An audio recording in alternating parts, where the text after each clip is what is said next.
While Sabrina searched, Uncle Jake did his best to stay out of the way of the hermit crab's legs. It was no easy feat. The crab used them as impaling spikes, bringing them down hard and pulverizing the ground. If one of them connected with Uncle Jake, he'd be a goner. "Let me help," Daphne said as she dug through the overcoat's pockets as well. "I thought you said magic was bad," Sabrina said. Daphne scowled at her sister and stuck her tongue out to give her a raspberry. Together they pulled out a variety of odd-colored rings, carved totems, voodoo dolls, and some amulets made from bones. They tried to activate each of the trinkets, but with zero knowledge of what they did or how to use them. They failed every time. Nothing was working, and the hermit crab had nearly made a shish kebab of their uncle. "Look for something that gives you a jolt," Uncle Jake shouted. "You'll find the magic if it's going to work down here." Sabrina dug through more pockets, discarding anything that didn't feel powerful. Finally, she reached into her pocket, and it felt as if something inside had given her an electrical shock.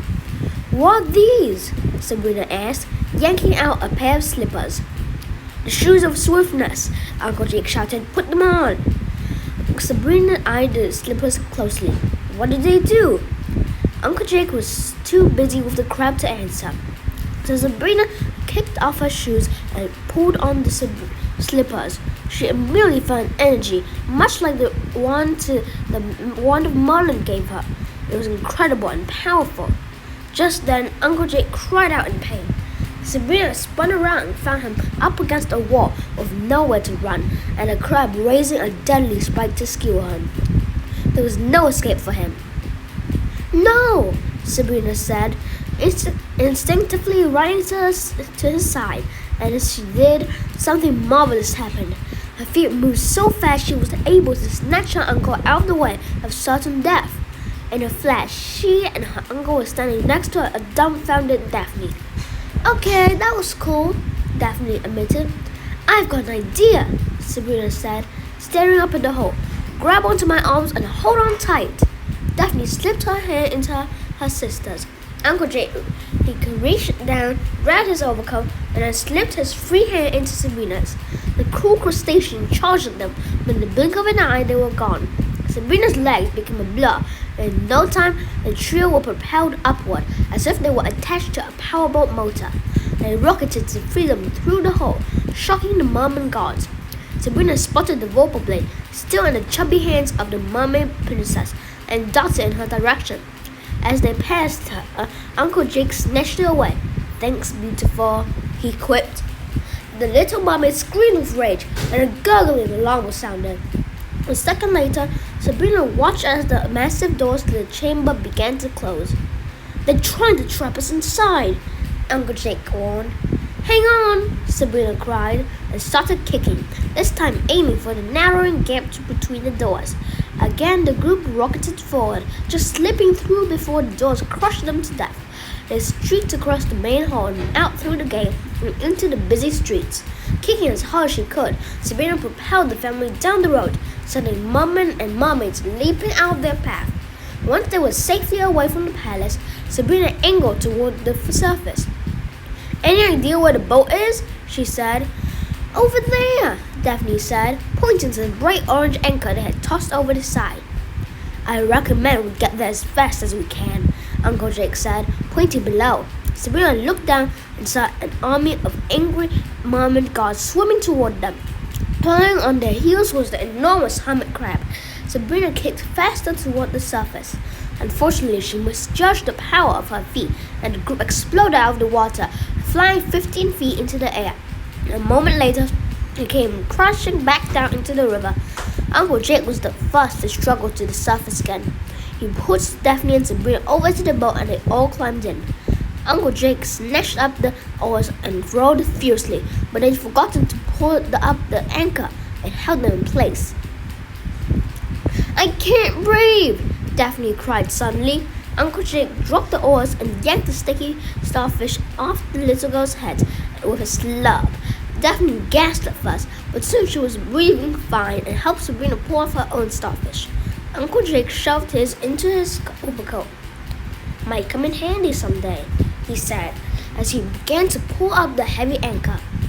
A first wave of Merman soldiers leaped out of the water like dolphins, flapping their tails back and forth to stay above the surface. They were several yards away from the boat, but held their tridents menacingly as they approached the family.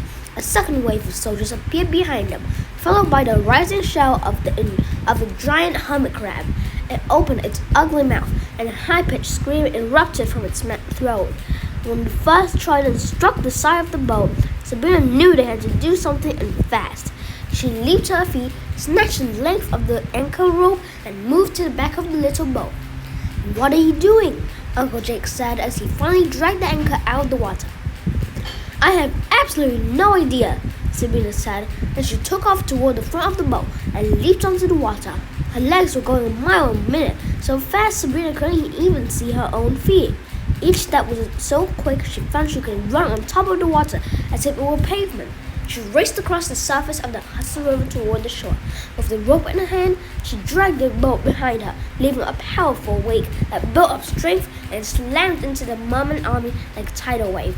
When she reached the shore, she was so excited that she kept on running up the embankment, across some train tracks, narrowly missing the express to Grand Central Station, and into the forest where she finally came to a stop. Sabrina's feet felt like they were on fire. She kicked the magic slippers off as quickly as she could. The energy that it had given her quickly faded, and suddenly she wanted to put them back on, even though she knew they would burn her feet. She was about to actually do it when Uncle Jake handed her the wand of Merlin. "I found this in the bottom of the boat," he said. Sabrina snatched it away, surprised by how greedily she wanted it. The magic swirled through her and she smiled. Daphne gave her a startled, disapproving look, but she ignored it. "Well, that's 2 out of 3, Uncle Jake said, holding up the piece of the broken sword. He looked down the inscription on it. "Beg the hag of the hills," it read. Sabrina dipped a washcloth into the bowl of cool water that sat next to Puck's bed and wrung it out. Then she patted it across the boy's fevered brow. He mumbled incoherently for a few moments and went back to sleep. Granny and Uncle Jake were in the living room, busily searching the journals for references to the hag of the hills, while Daphne had long since surrendered to sleep and was napping in a rocking chair next to the bed. It was late, and though Sabrina knew a cup of coffee would keep her awake, the bitter taste wasn't worth it. Instead, she found that by lightly touching the wand of Merlin in her pocket, she got enough of a jolt of energy to completely refresh her. She wanted to look after Puck in case he woke and needed something. A wave of emotions overtook her, emotions she didn't understand. Genuine concern for the boy, anger at his recklessness, confusion at the memory of their kiss. She felt like crying when she realized how vicious her rejection of him had been. "Hey, Stingbottom," Sabrina said, wondering if the boy could hear her. If he could, he'd never let her live down any kind words she might say to him. Besides, trading insults with her seemed to be his favorite game. Maybe it would make him feel better deep down. "You realize you're a terrible burden on all of us. Look at you lying in that bed. You're not fooling anyone. I bet $100 that you're faking all this just for the attention. Well, your pampering is about to come to an end, Buster. When we have all the pieces of the Volpoblet, we're going to find a blue fairy and put them back together. Once we kill the Jabberwocky, Red Riding Hood will be no problem. Mom and Dad will come home and they will shipping you off to the fairy folk. You will be back to being a pain in my butt in no time at all." She looked over at her sister to make sure she was still sleeping too, and then removed the wand from her pocket. She laid it on the bed and examined it with awe. Just having it near her. Just having it near made her feel like everything was going to be fine. She could handle everything herself. Puck would live and she'd bring her parents home. Nothing could get in her way. "Are you okay?" Daphne asked. "I'm fine," Sabrina said, snatching the wand off the bed and stuffing it back into her pocket. "You were staring at the thing for 15 minutes, Daphne said. "I said your name a few times, but you didn't hear me." Sabrina shot a glance at the clock on the wall.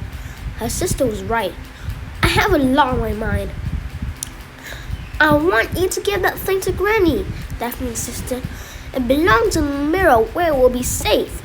It will be safe with me. Daphne got out of the chair and crossed the room. She stood over Sabrina and looked at her closely.